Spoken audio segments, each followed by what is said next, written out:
baby.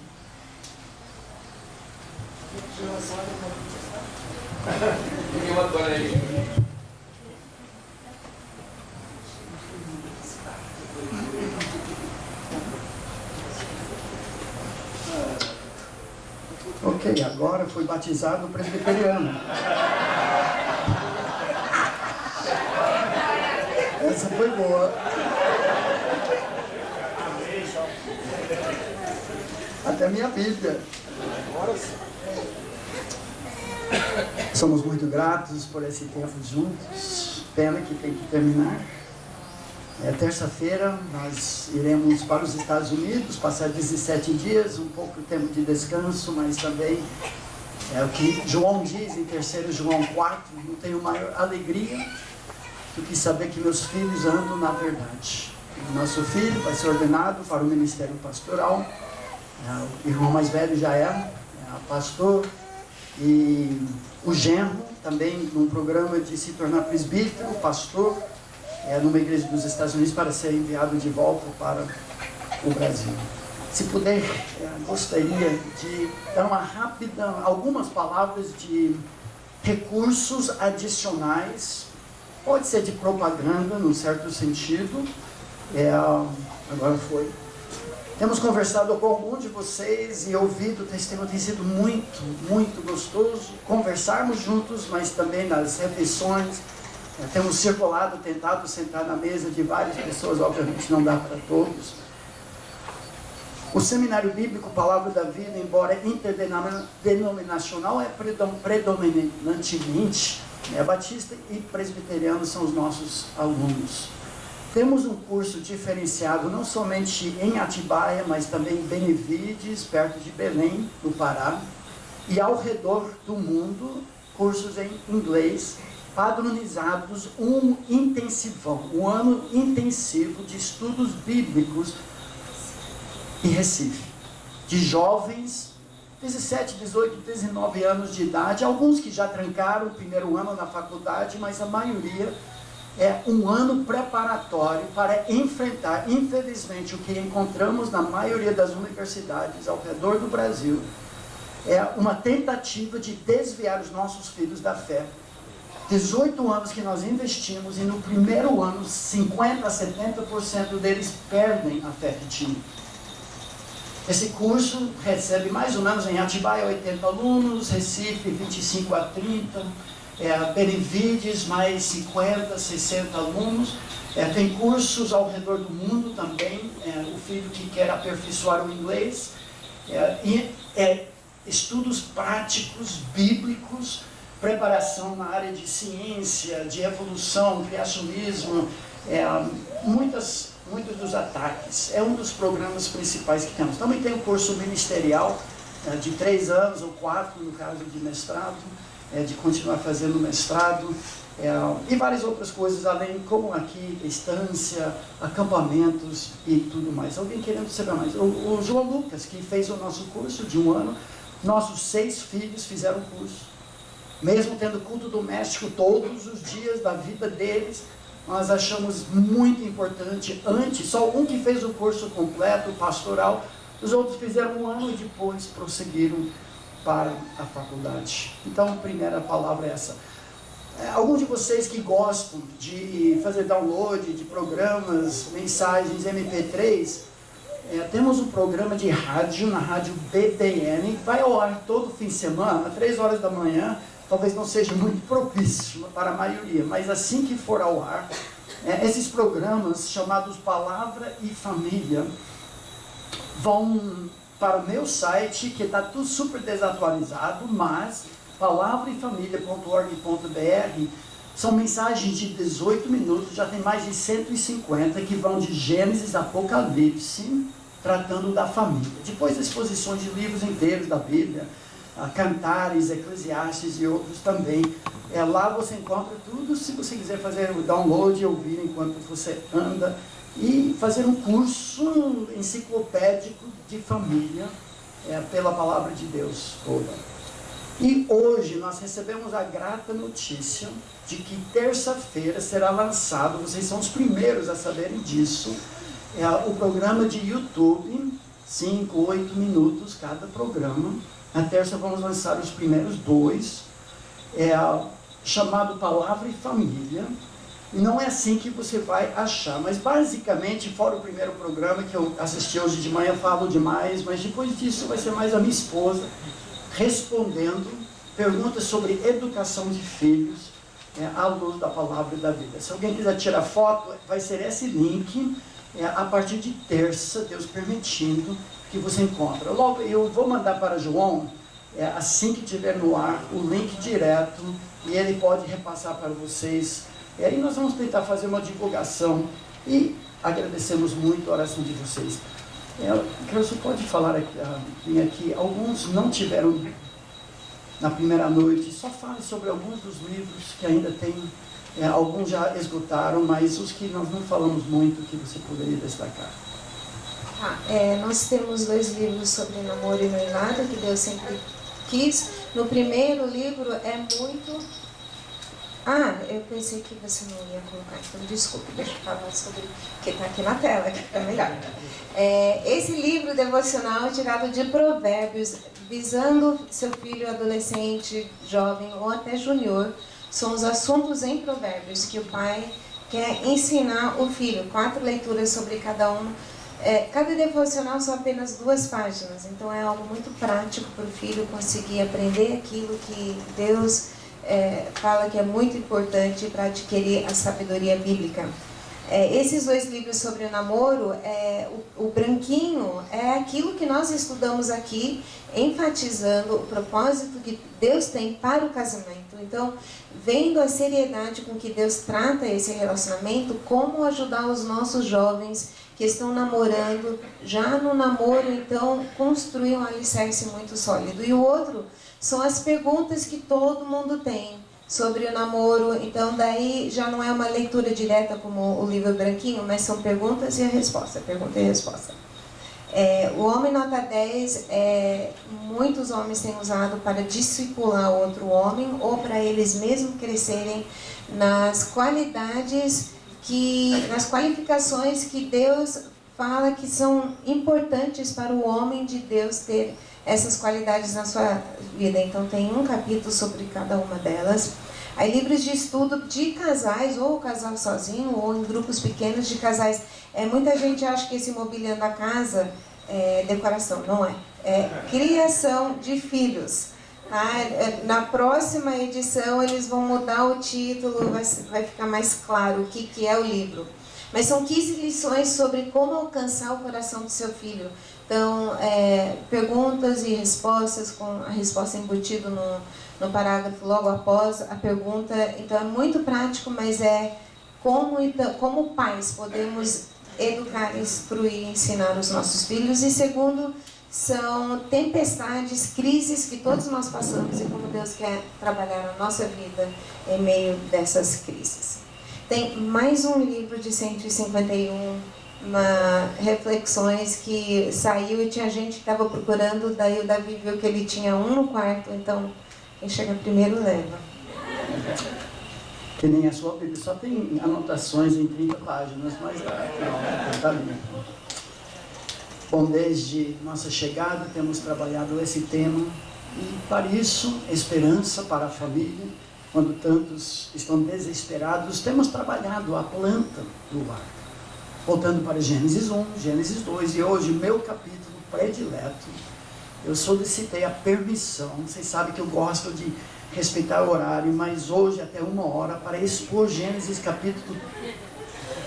Vocês falam que não se importa com o horário, então você falaram isso para mim. Bom, não vai ser tão assim, mas é o meu capítulo predileto da Bíblia. Gênesis capítulo 3. Convido você a abrir, ficar aguardando um pouco. E nós vamos ver o que aconteceu com aquele plano tão perfeito de Deus. Alguns de vocês vão lembrar uma tragédia que aconteceu em 1998.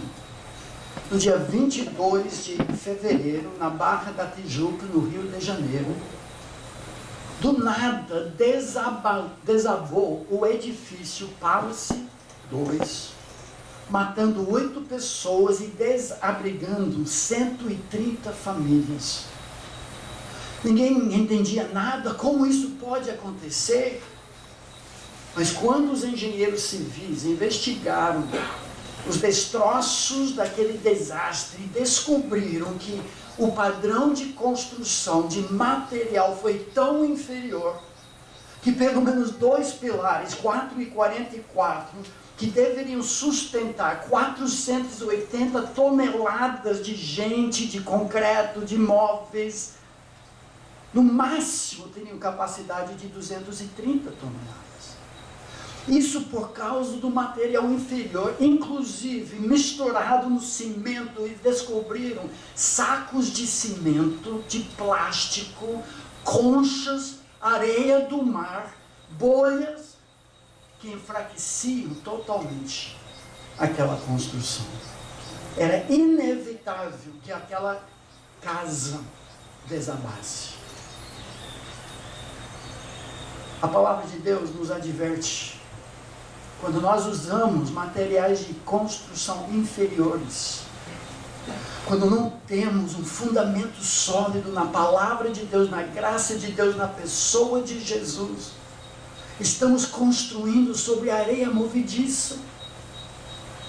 Quando os fundamentos estão sendo destruídos, pergunta o salmista, que fará o justo? O que nós podemos fazer? A resposta é óbvia, é simples, é o que nós estamos fazendo aqui.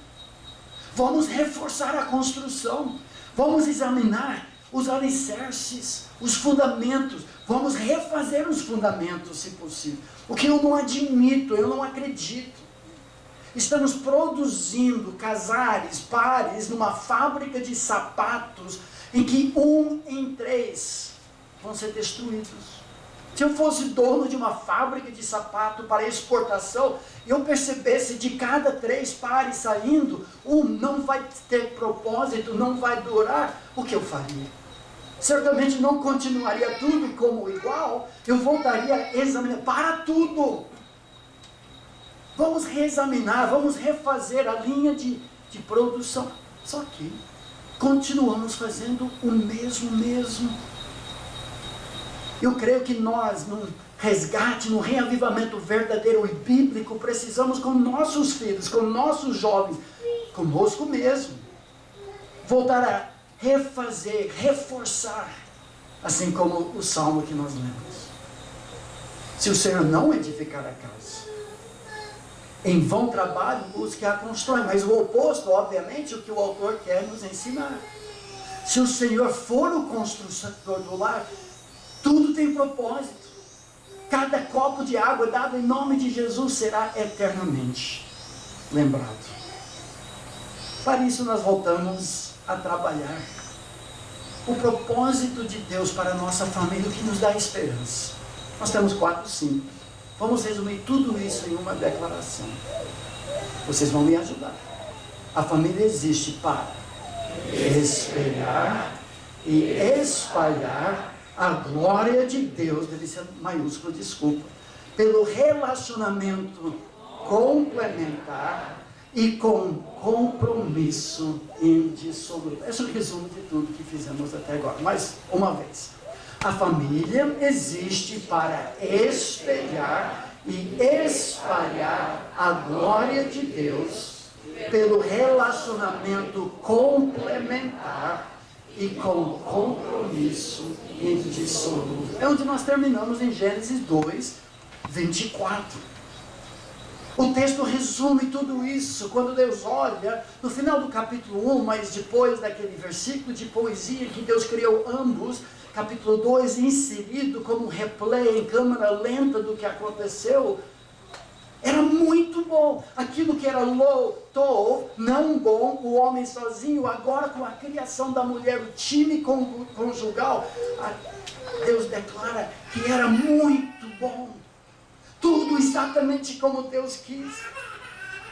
O livro de Provérbios diz: o que acha uma esposa, acha o bem e alcançou a benevolência do Senhor. Olhe para o final de Gênesis capítulo 2.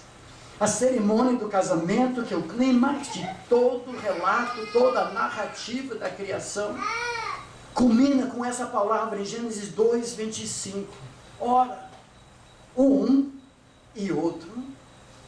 O homem e sua mulher, a partir de agora, vão ser considerados como um conjunto, cúmplices, um time conjugal. Estavam nus. E agora o texto acrescenta para nós, porque naquela época já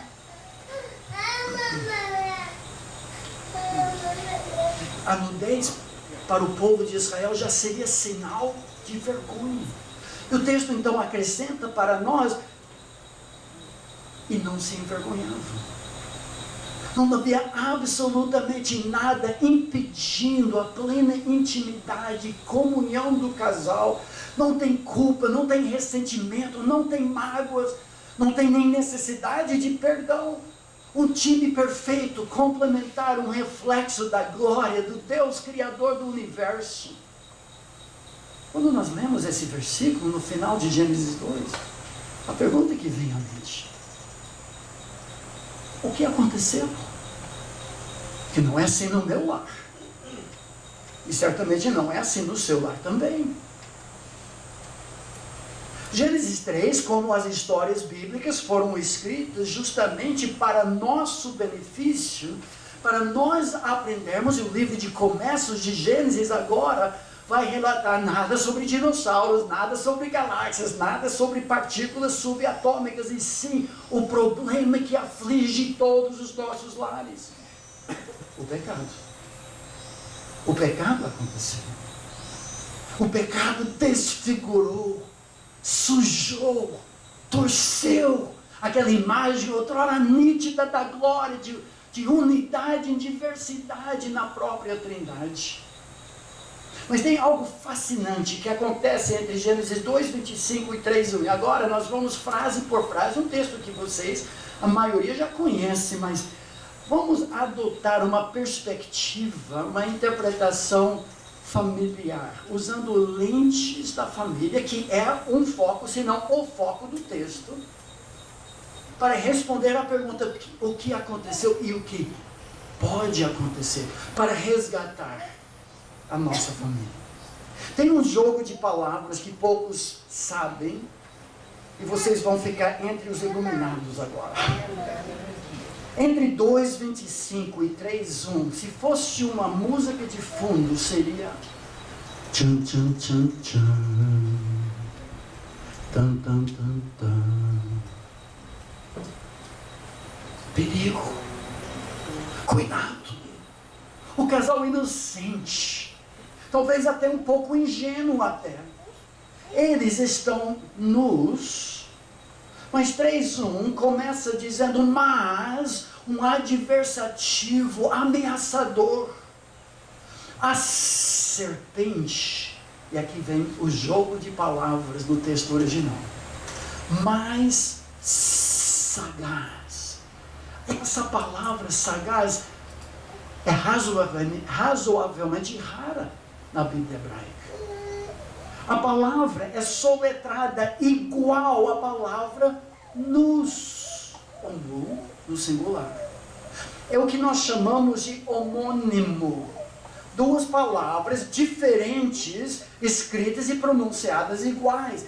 Tem entre linhas aqui um alerta para o casal. Nós temos algo semelhante, por exemplo, a palavra manga. Temos uma manga e chupamos uma manga. São duas palavras totalmente diferentes, com referentes totalmente diferentes. É assim com as palavras nu e sagaz.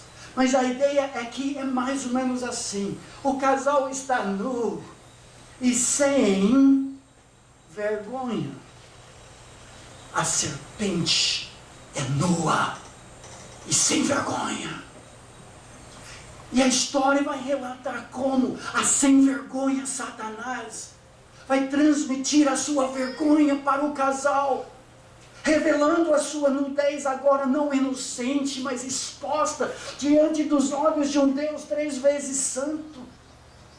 E com isso vai acontecer o relacionamento deles com o casal e com seus filhos, depois com seus netos e tudo mais. Ou seja, perigo, casal. Abram os olhos. O bote do veneno do inimigo está para injetar o veneno do pecado nas veias da raça humana. O que nós encontramos nesse capítulo, é a razão porque eu gosto tanto, é que a Bíblia toda em um capítulo. Uma miniatura da Bíblia toda, a história da redenção em Gênesis capítulo 3. As más notícias e as boas notícias. A exposição do coração humano descortinado, o meu pecado, e uma condução até a cruz de Cristo, em um capítulo só. Esse é o Evangelho, meus amados. O Evangelho é a única esperança para a família, a semente da mulher, que lhe esmagar a cabeça da serpente que injetou esse veneno em nós. Então vamos trabalhar, versículo por versículo. Espero que vocês curtam isso como eu. Tudo começa o percurso do pecado a partir do versículo 1, com a dúvida da palavra de Deus. Maior ameaça para a sua família e a minha família. Nós erramos porque não conhecemos as Escrituras. O marido é chamado para ser o pastor da sua esposa, dos seus filhos. Patriarca, sacerdote. Proteger o jardim e tudo dentro dele, inclusive a mulher. Não é isso que acontece nesse texto. O inimigo é muito subversivo. Ele ataca a mulher. Ela é o elo mais fraco. Por quê? Porque ela não estava lá quando Deus falou para o homem. Em Gênesis 2, 16 e 17, quando Deus deu a ordem para o homem comer livremente, escancaradamente, abundantemente, a graça de Deus sobressai. Só tem uma proibição. Um fruto, um teste da obediência, da lealdade, da comunhão, da intimidade com o Criador. É só seguir um único mandamento. Senão, eles certamente iriam morrer. Era para o homem transmitir isso para a esposa. E obviamente ele fez alguma coisa porque ela vai citar as palavras que Deus tinha falado, só que ela erra. O inimigo, versículo 1, coloca ela na defensiva, a serpente mais sagaz que todos os animais selváticos, que Yahweh Elohim, o nome de Deus, da aliança, do pacto, do poder, continua. A serpente disse à mulher, ele não enfrenta o homem no peito, o homem não vai atrás do líder, ele vai pela porta dos fundos e ele questiona a palavra e o caráter de Deus. É assim que Deus, Elohim, pela primeira vez desde 2:4, o nome de Deus não é um nome pactual de fidelidade, de compromisso, ele diminui. É assim que Elohim, aquele Deus poderoso que vocês servem, disse: não comereis de toda a árvore do jardim. Ela agora, encostada, encurralada, vai ter que defender a palavra de Deus e a pessoa de Deus. É como a pessoa que fala para seu filho: é verdade que seus pais não deixam você assistir nada no Netflix. Agora seu filho tem que defender os pais, que já está meio assim, porque você falou: não, esse seriado você não assiste, esse filme não é para você, na nossa casa isso não entra. Tinha uma ou outra proibição, mas agora o inimigo, o amigo do seu filho, aumenta a única proibição para ser tudo. Ele inverte a graça de Deus e diz: tem grama mais verde do outro lado da cerca. Pense comigo, do outro lado do paraíso. Versículo 2. Respondeu-lhe a mulher, talvez fosse o primeiro erro dela: essa é a hora de chamar o marido. Marido, tem um sujeito aqui sentado ao meu lado, e provavelmente ele estava bem por perto. Versículo 6 vai nos mostrar isso. Ele está questionando a bondade de Deus, a palavra de Deus. Meu bem, eu quero que você responda, porque eu sei que você é o cara. Você ouviu o que Deus falou. Eu confio em você. Faça o que Deus te mandou fazer, meu bem. Fale com ela. Só que ela toma a frente. E ela começa a citar o que Deus disse, e respondeu-lhe a mulher: do fruto das árvores do jardim podemos comer. Primeiro erro. Não foi isso que Deus disse. Olhe para 2,16.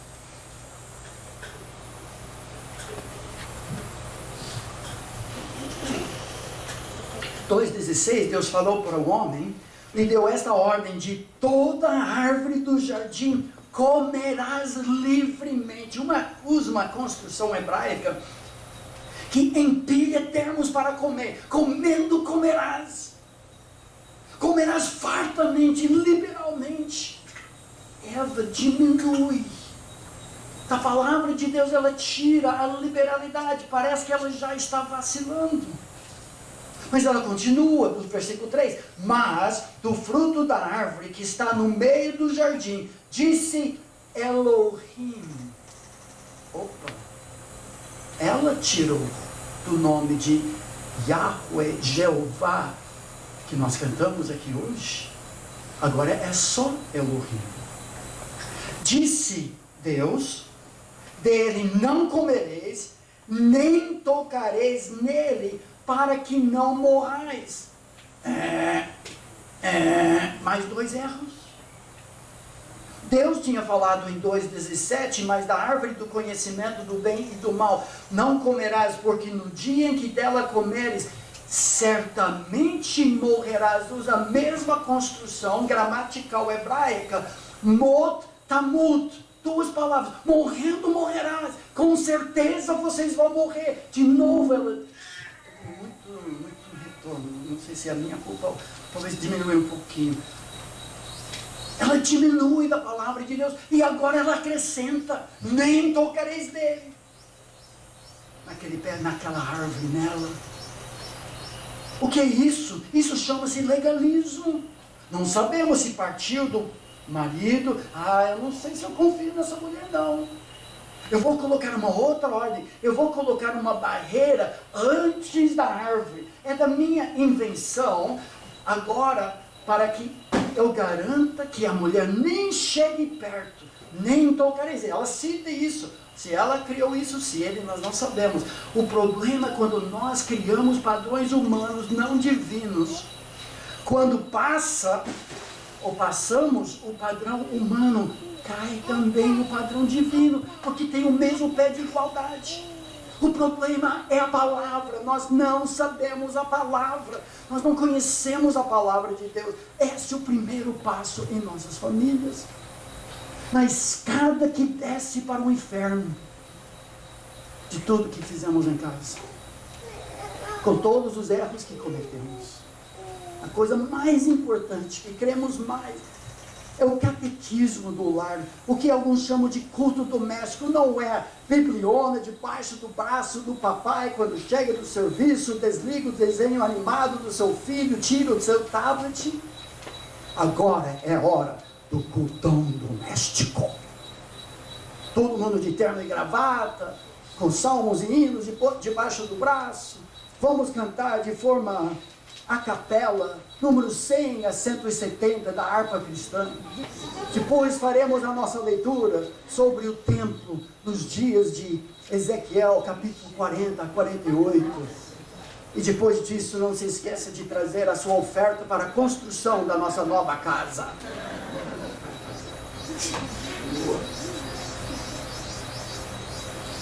Um tempo simples, de instrução, talvez dentro do carro, porque não vai ter tempo quando chegamos em casa e depois dos trabalhos na igreja. De instrução diária, informal, formal, breve, envolvente. Nós erramos porque nós não conhecemos a palavra de Deus. Dúvidas sobre a palavra, sobre o caráter, desde cedo. Como é que Joquebede fez isso com Moisés? Quando ele tem 3, 4, 5 anos de idade, é entregue no mundo secular de Faraó. Como é possível? Obrigado, auxiliadora. Que Daniel, um jovem de 17 anos, é exportado no cativeiro, mas ele é firme, ele não vai se contaminar com as festas da Universidade de Babilônia. Foi o culto do lar. Mas a história continua. Dúvidas sobre a palavra de Deus leva para a negação escancarada do inimigo. Olha versículos 4 e 5.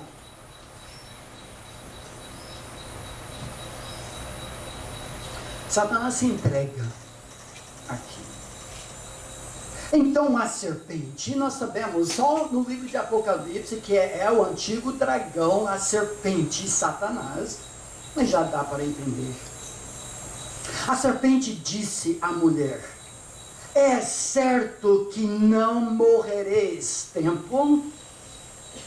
A minha interpretação de diminuir e acrescentar da palavra é validada aqui pelo fato de que Satanás se entrega. Satanás sabe o que Deus tinha falado para o homem. Ele coloca aquele negativo, não, certamente morrerás. Ele cita exatamente o que Deus tinha falado em 2:17. Não, tamut. Ele nega a palavra de Deus porque ela deu brecha. Ela não conhece o que Deus realmente falou, mas ele fala. Nesta hora, se ela soubesse, não, tamut, peraí, não, tamut, peraí, você já sabe, você está me enganando. Mas eu não sabia. Versículo 5. Ele atribui a Deus mentira, ciúmes. Porque Deus sabe que no dia em que dele comerdes, se vos abrirão os olhos, e como Deus sereis conhecedores do bem e do mal. Como Deus sereis, Eva. Você não quer ser como Deus? Você não gostaria de ser mais parecida com Deus? É mais uma brecha, ele se entrega. Criou Deus, pois, o homem à sua imagem. A imagem de Deus o criou. Homem e mulher os criou. A imagem e semelhança de Deus. Façamos nós, o homem, a nossa semelhança, a nossa imagem. Nesta hora, um alerta deve ter soado de novo, mas não. Passa em branco. Eles já eram como Deus, só podem perder a imagem que eles já têm. E o inimigo está distorcendo tudo, usando a mesma isca. E nós lemos mais adiante que Satanás engoliu de si próprio, de ser Deus, de querer colocar o seu trono. O desejo de Satanás é ser Jesus. Na tentação de Jesus em Mateus 4, num ambiente totalmente oposto. No deserto, não no paraíso. Sem comida, sem bebida, lá com fartura, com bestas feras em volta, lá com animais amigáveis. 40 dias e 40 noites assolado, e o ponto alto, ou talvez baixo, da tentação da mesma serpente. E Jesus responde: não só de pão viverá o homem, mas de cada palavra que procede da boca de Deus. Satanás oferece para Jesus os tronos desse mundo, enquanto ele tem algum poder, porque ele quer ser Jesus. É só se curvar e me adorar. Ele é faminto para tomar o lugar de Jesus. E agora, a dúvida da palavra leva à negação escancarada da palavra. E despertou-se o desejo. Versículo 6, depois de muita narrativa, é muito rápido.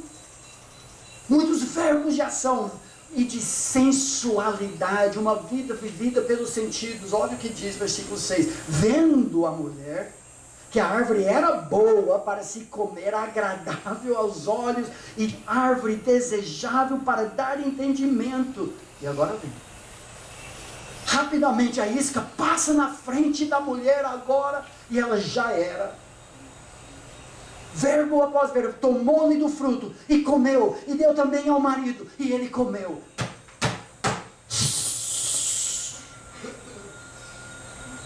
E os dois foram fisgados.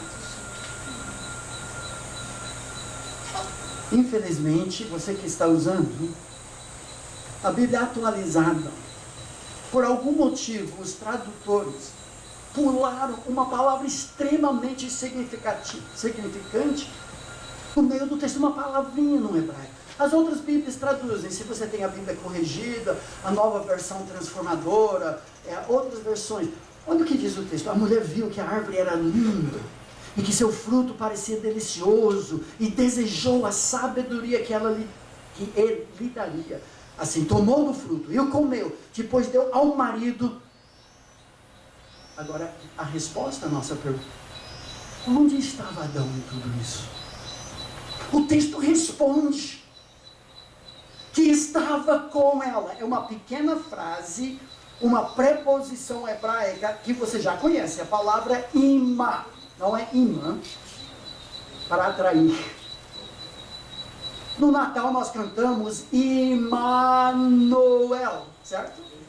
Conosco Deus. Im, com, mano, nosco, el, Deus. Aqui a palavra é imá, com ela. Pequena partícula, talvez atualizada, pensando, todo mundo sabia que ele estava no jardim em algum lugar. Adão, vem cá, olha o que eu achei. Mas na sequência verbal do texto, tomou, comeu, deu ao marido com ela e ele comeu. Parece e é comprovado na minha vida e na sua vida, Senhor. Porque nós somos assim. A verossimilhança. Eu não levanto um dedinho para proteger a minha família quando o inimigo nos ataca no entretenimento, nas amizades, na fofoca.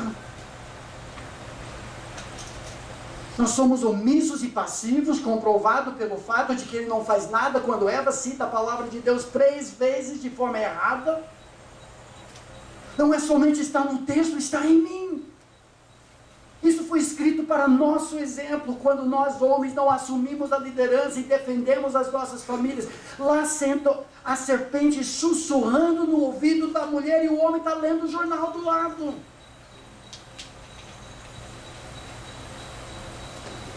Mas agora vem as consequências. São 5 consequências no texto. Ainda estamos nas más notícias, mas no final vem as boas. Porque esse é o Evangelho. O Evangelho começa com o coração podre, putrificado do homem, corrupto, contaminado, enganoso. Nós nos salvamos quando reconhecemos que somos perdidos. Romanos 1, 2 e 3. O Evangelho começa com as más notícias. Agora eu abraço Jesus como as boas. O texto nos desmonta. Primeira consequência: como casal é vergonha. Olha o versículo 7 na sua Bíblia. 3:7.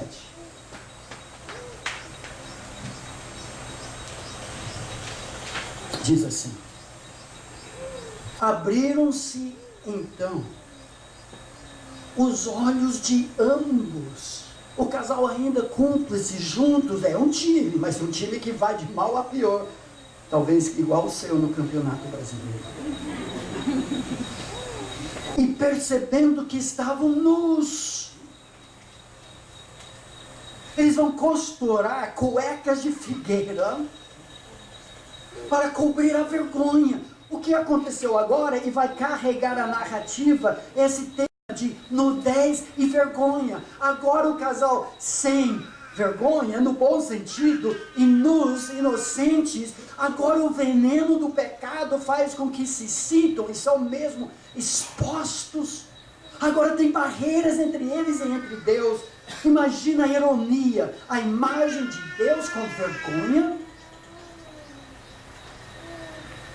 Como eles vão resolver isso? Religiosidade. Essa é a resposta da raça humana. Então vamos cobrir a nossa vergonha. Vamos arrancar algumas folhas de uma árvore e nós vamos nos cobrir.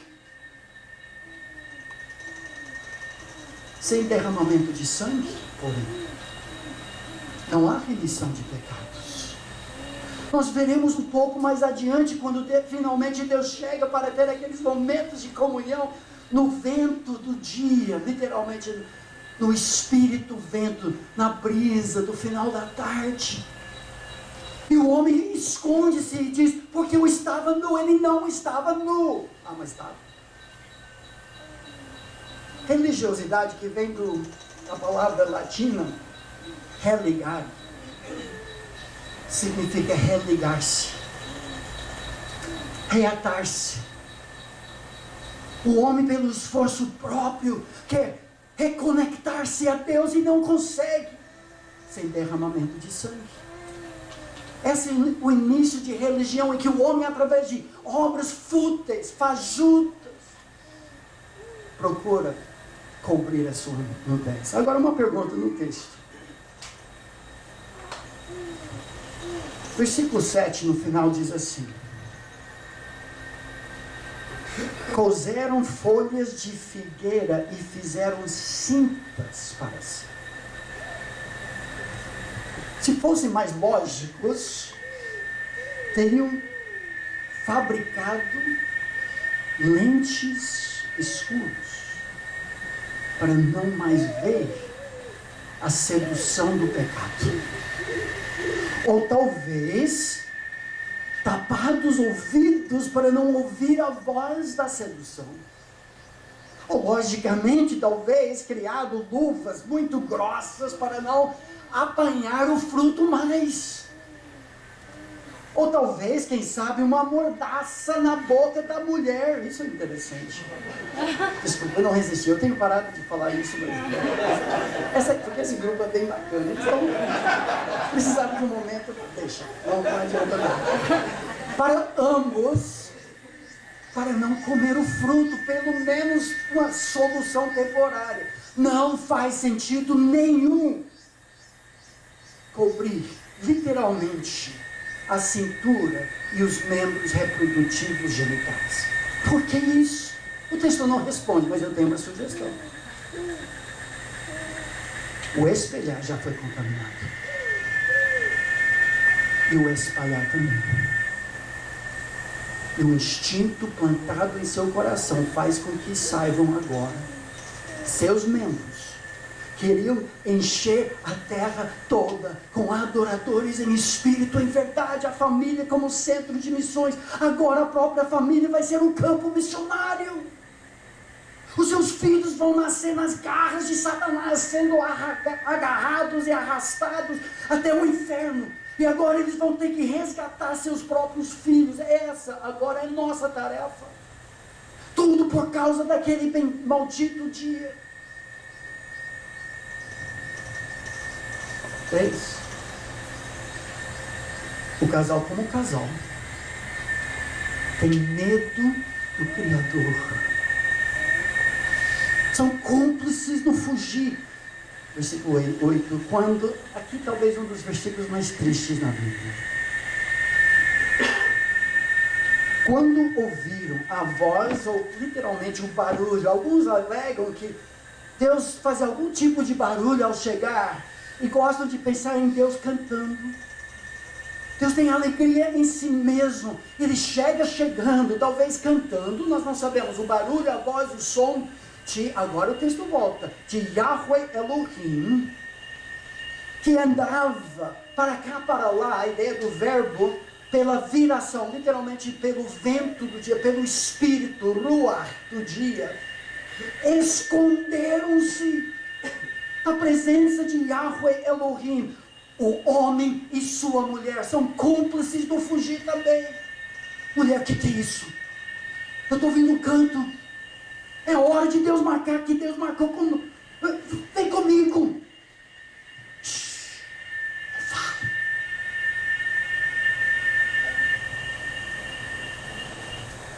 Se esconderam por entre as árvores do jardim e chamou Yahweh Elohim ao homem. Foi ele o responsável. Ele vai responder pelo seu lar. Ele é o líder, ele é o pastor, ele é o sacerdote, ele é o protetor, ele é o servidor. Uma das palavras mais tristes, por um lado, é o que Deus fala. Chamou Yahweh Elohim ao homem e lhe perguntou, é uma palavra só no hebraico, onde estás? Onde estás, Adão? É hora marcada, a razão do seu ser. É tempo de nós nos comunicar, ter comunhão, ser um espelho para qual eu te criei. Onde estás, Adão? Porque Deus não sabia? É a primeira evidência de graça no texto. Graça sobre graça. Deus falou no dia de que comeres, certamente mudo, está mudo, vão morrer. Mas Deus não mata de imediato, de forma física. As perguntas de Deus nas Escrituras não é porque Deus não sabe, é porque nós não sabemos. Essas palavras ecoam pelos corredores da história para o ser humano. Onde estás, meu filho? E o homem responde, versículo 10, eu ouvi a tua voz, o seu som, o teu barulho, talvez o teu canto no jardim, e porque eu estava nu. O quê? Não estava nu. Ele tem cueca de figueira, mas não esconde. Eu tive medo do Criador do universo, e eu me escondi. E agora?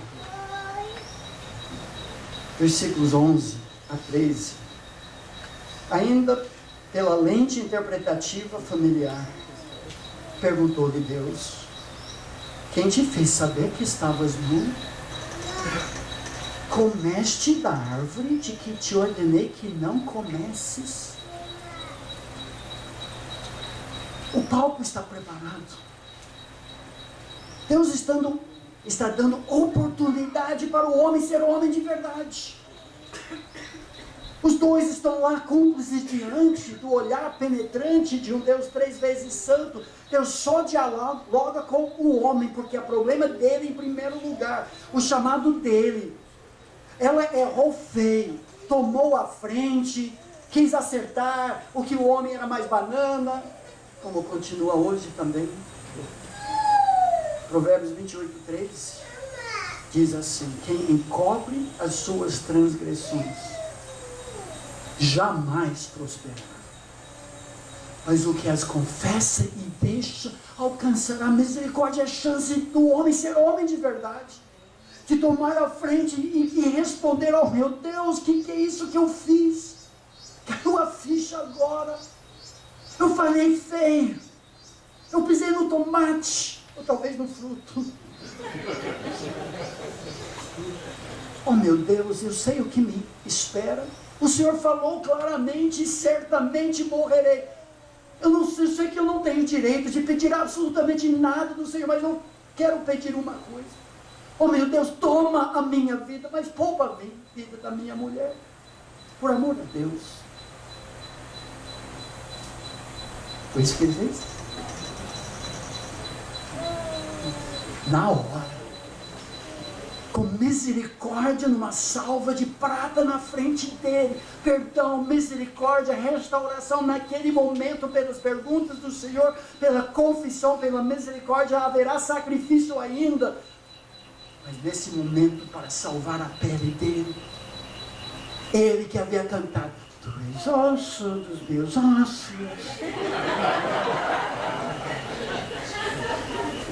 se afasta dela, coloca um para-raio, aponta o dedo no nariz da esposa querida, Ish, e diz efetivamente, foi a culpa dela, Senhor, e tua culpa também, mate-a, mas preserve a minha vida.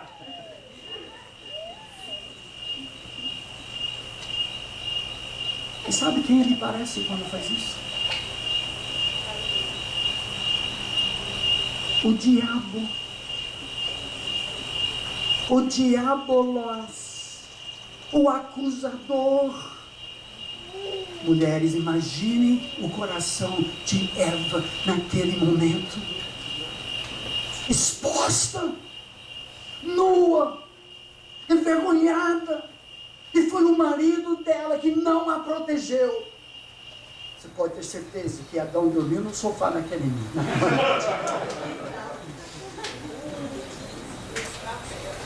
Ela, por sua vez, culpa a serpente. E a tragédia do pecado já começou. Se nós aprendemos uma lição no texto, é que o pecado detona, destrói famílias, conflito conjugal naquele exato momento. Mas, meus irmãos, é aqui que nós encontramos o vislumbre da graça nas perguntas de Deus. Se confessarmos os nossos pecados, Ele é fiel e justo para nos perdoar de toda iniquidade. Era só isso Adão tomar a frente, eu sei disso, porque foi isso que o segundo e último Adão fez. Estendeu seus braços no Calvário, 100% inocente, sem culpa nenhuma. A semente da mulher, que veremos agora, sem natureza pecaminosa, o Deus homem que vai morrer uma morte infinita para cobrir os nossos pecados, estendeu seus braços e clamou ao seu Pai: oh meu Deus, por que me desamparaste? Coberto e nu, pendurado na cruz do Calvário com seu pecado, meu pecado, imundícia, impureza, fedido, Jesus, o Filho eterno de Deus, em vez de jogar toda a culpa para nós, Ele estende os seus braços e diz: eu pagarei. Oh meu Deus, toma a minha vida, mas poupe a vida da minha noiva. Esse é o Evangelho. Está aqui. Jesus fez isso por nós. A única esperança da família é perdão pelo sacrifício de Jesus, pelo seu sangue puro, que é antídoto ao pecado, ao veneno que percorre nas nossas veias. O sangue dele é o antídoto, a morte dele e a vida dele, para que a noiva fosse poupada, resgatada e um dia, nas bodas do Cordeiro, nós todos vamos celebrar aquele momento. Na hora da nossa maior necessidade, Deus tomou a iniciativa. Ele é o único verdadeiramente religioso em todo o universo. Ele religou-se pelo seu Filho a si mesmo, a nós. Só para continuar a leitura 12, então disse o homem à mulher que me deste por esposa, ela me deu da árvore e eu comi. Disse Yahweh Elohim à mulher: que isso que fizeste, agora a chance dela. Mas ela respondeu: a serpente me enganou e eu comi. E agora, a partir do versículo 14, nós vemos graça sobre graça, porque onde o pecado abundou, o quê? Superabundou a graça. Vamos ver essa parte final do texto e vamos terminar. Então Yahweh Elohim disse à serpente: o que fizeste, serpente? Por que fez isso? É isso? Tem alguma pergunta para a serpente aqui? Alguns anos atrás a minha esposa me alertou nesse texto. Deus faz pergunta para o homem, Deus faz pergunta para a mulher que tem resgate. Ele não faz pergunta nenhuma para a serpente, porque não tem chance. Não tem resgate, não tem redenção para Satanás. Agora é só condenação, como se fosse um traficante de drogas na esquina de onde você mora, e você descobre que está vendendo droga para seu filho adolescente. O que você faz? Manda seu filho para o quarto, e agora você vai atrás do traficante, vai tirá-lo da esquina da sua casa de qualquer jeito. Depois você vai lidar com seu filho. Isso que Deus faz. A disciplina e o anúncio do Evangelho. Deus declara: visto que isso fizeste, maldita és. Satanás é maldita e a terra é maldita por nossa casa, em nossa causa. Em lugar algum do texto, o homem é amaldiçoado. Essa doutrina de maldição de família não encontro nas Escrituras, eu vou explicar por quê. Visto que isso fizeste, maldito és entre todos os animais domésticos e o és entre todos os animais selváticos. Rastejarás sobre o teu ventre e comerás pó todos os dias da tua vida. Porém, inimizade entre ti e a mulher, não o homem. Entre a tua descendência, semente, e o seu descendente, semente. Este te ferirá a cabeça e tu lhe ferirás o calcanhar. A tragédia do pecado agora vai se transformar no triunfo da graça, no que os teólogos chamam o proto-evangelho. A primeira forma do evangelho. Esperança para a família vem através da mulher não contaminada, esse filho de nascimento virginal, como vamos descobrir mais tarde, que vai ser Deus homem, vai poder pagar e morrer como homem, mas sua morte vai ser uma morte infinita, o seu sofrimento infinito, porque ele é totalmente puro. O homem não é amaldiçoado, porque no texto Deus reserva a maldição para o próprio filho dele. Gálatas diz assim: Cristo nos resgatou da maldição da lei, fazendo-se ele próprio maldição em nosso lugar. Porque está escrito: maldito todo aquele que for pendurado em madeira. A serpente vai dar bote também em Jesus, só que o drenar do sangue de Jesus vai ser antídoto para cobrir o nosso pecado. Sem derramamento de sangue não há remissão de pecado. Mas na plenitude dos tempos, a semente da mulher esmagou a cabeça da serpente. Pedro diz: carregando ele mesmo em seu corpo sobre o madeiro os nossos pecados, para que nós, mortos aos pecados, vivamos para a justiça. 2 Coríntios diz assim: aquele que não conheceu o pecado, Jesus, Deus o fez pecado, para que nele nós fôssemos feitos a justiça de Deus. Ou seja, na cruz do Calvário, nosso pecado foi imputado, foi colocado, depositado todinho na conta de Jesus, e toda a justiça de Jesus foi transferida para a nossa conta. Agora, quando o Pai olha para cada um de nós em Cristo Jesus, não há mais condenação, não haverá filme da sua vida em cartaz celestial, os piores momentos do João. Isso não vai passar, porque passou na cruz e Jesus gritou, bradou: tetelestai, está pago tudo.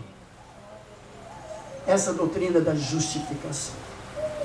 Eu e você, em Cristo Jesus, não somos simplesmente inocentes de novo, como Adão e Eva antes do pecado. Temos mais do que eles tinham.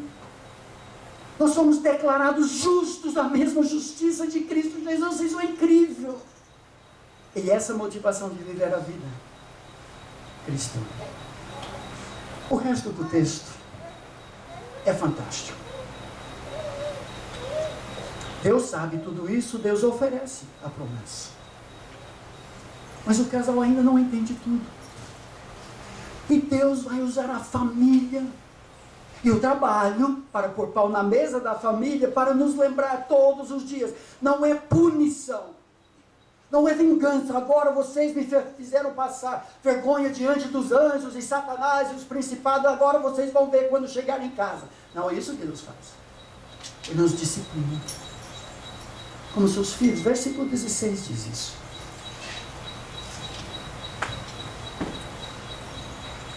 Depois de lidar com o traficante, ele começa em ordem invertida. A mulher, ele disse: multiplicarei sobremodo. Eu acho que Deus enfia a faca um pouco. Essa frase, no hebraico, multiplicando, multiplicarei. Para multiplicar, eu vou multiplicar. Morrendo, morrerás. Comendo, comerás. E essa lembrança do que aconteceu, eu vou multiplicar sobremodo os sofrimentos, literalmente, e tua concepção.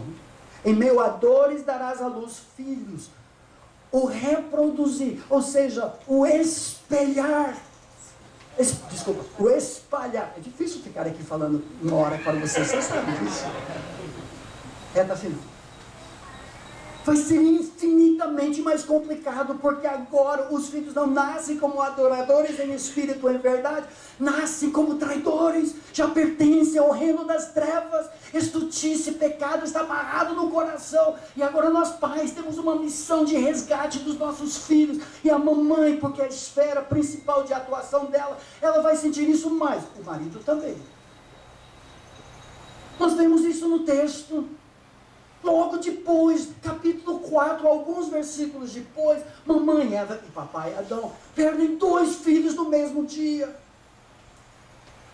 O filho que ele esperava, eu adquiri, jogo de palavras do nome Caim, eu adquiri um varão do Senhor.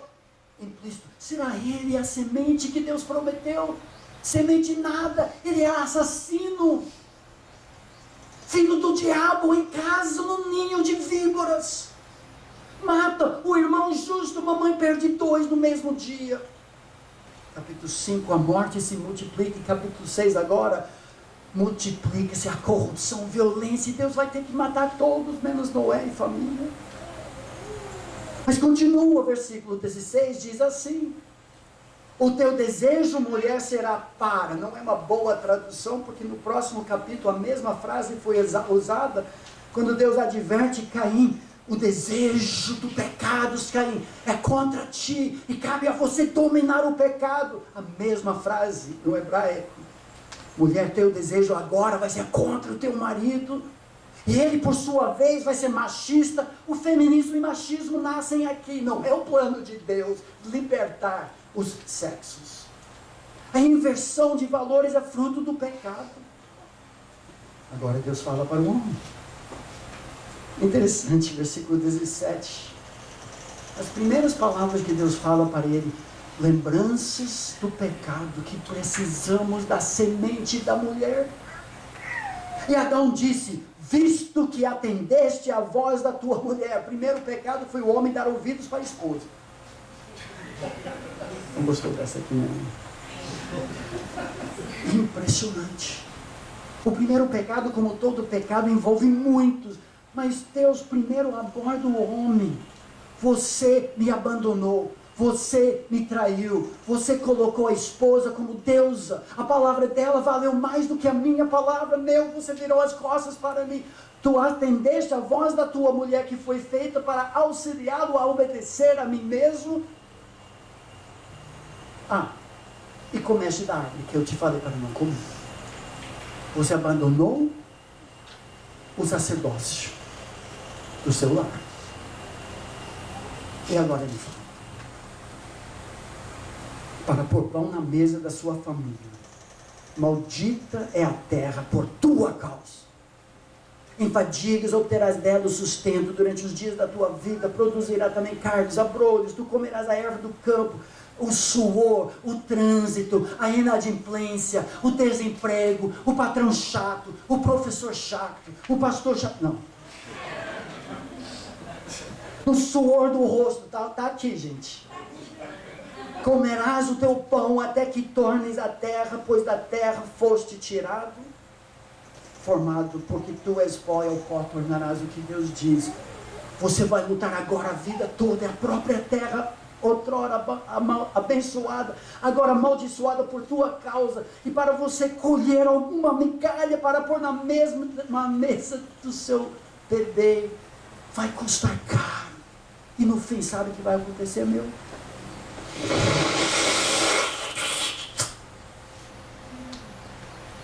Você vai ser sugado de volta, e você vai se tornar terra, com medo de Satanás. Pó.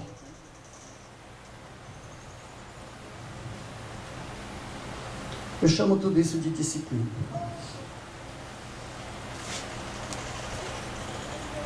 Das principais áreas que Deus criou a família, para espelhar e espalhar. Como casal, conflito. Como pais, dor. Como governadores da terra, suor. Item após item. A razão porque Deus criou a família é atingido pelo pecado. Tudo isso serve como disciplina, lembrança. Sem Jesus não dá. Se Ele não resgatar, se Ele não construir o nosso lar, estamos fritos. E cada funeral que nós assistimos é lembrança. Nós precisamos do Salvador.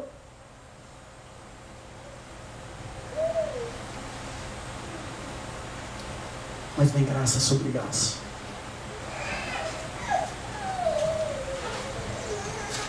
Eu não teria esperado a resposta de Adão no versículo 20. Olha na sua Bíblia.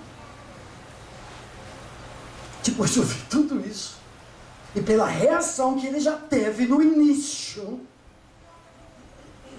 o homem olha para sua esposa e deu o homem o nome. É a segunda vez que ele exerce essa autoridade de liderança, dando o nome. Era dos animais, já chamou de Ishá, jogo de palavras, mas agora ele chama de Havá.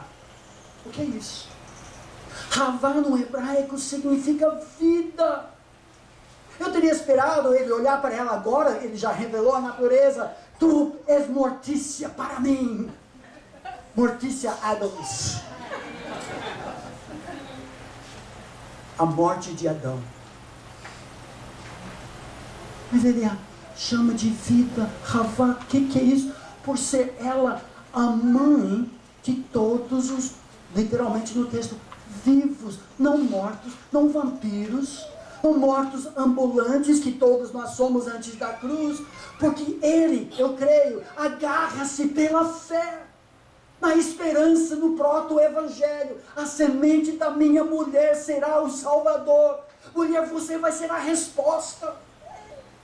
Pela graça de Deus. Eva também, no capítulo 4, por 2 vezes, dá nome. Isso é inédito nas Escrituras, a mulher dando nome para o filho, mas mostra a fé dela também. Eu adquiri uma semente, será ele, Caim. Deus me pôs, 7, outro, será ele a semente? E desde então a nossa esperança aumenta. Agora Deus age. Versículo 21. As últimas 2 evidências da graça do texto. Yahweh Elohim fez vestimenta de pele para Adão e sua mulher e os vestiu. Para mim é uma das frases mais lindas da Bíblia toda. Deus tem que nos vestir com a justiça de Cristo. Se alguém está em Cristo, nova criatura é, nova imagem, novo Adão.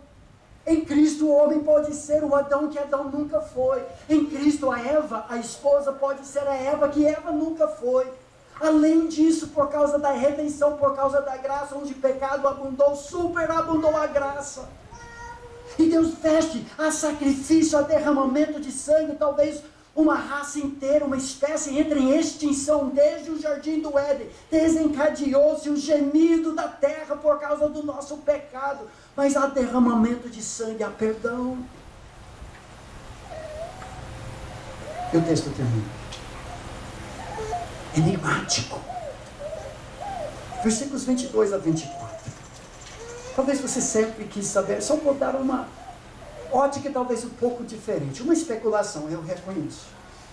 Então disse Yahweh Elohim, eis que o homem se tornou como um de nós. Notem ainda o conjunto refletivo do casal da glória do Deus triuno. Conhecedor por experiência do bem e do mal, assim para que não estenda a mão e tome também da árvore da vida e coma os mesmos verbos do primeiro pecado, só que agora é a árvore da vida. Porque Deus não quer isso, não iria restaurar tudo, resolver tudo e viva eternamente. Não, meu amigo, esse é o problema. Se o homem naquele momento tivesse partilhado também do fruto da árvore da vida, entendo, teria se selado e toda a sua descendência no estado de eternos pecadores. Isso é o inferno sobre a terra. Distantes de Deus, selados na condição de imortais e pecadores. É graça que Deus proíbe, barra, mas tem mais. Se eles tivessem selado a si mesmos e sua descendência no estado de imortais, como poderia a semente da mulher morrer pelos nossos pecados? Por amor a nós e pela condenação do seu próprio filho, sujeito à morte, o imortal morre. Deus barrou a presença. Um dia, no final da história, teremos acesso à árvore da vida no estado de redimidos. Partilharemos daquela árvore que nos aguarda na cidade jardim da Nova Jerusalém. Aquela árvore nos selará na condição de justos na imagem de Cristo Jesus para todos sempre. As suas folhas serão para a cura das nações que desde Babel competem, conflitam, guerreiam entre si. E agora a maldição será curada para todo sempre.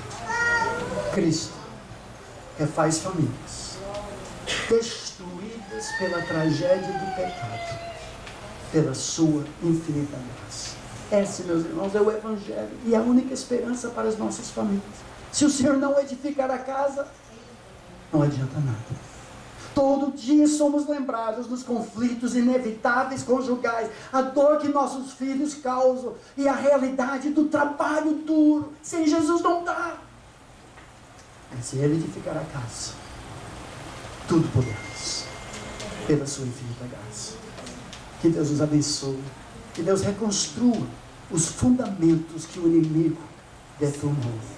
Que as nossas casas sejam refeitas pela sua graça. Deus nos abençoe.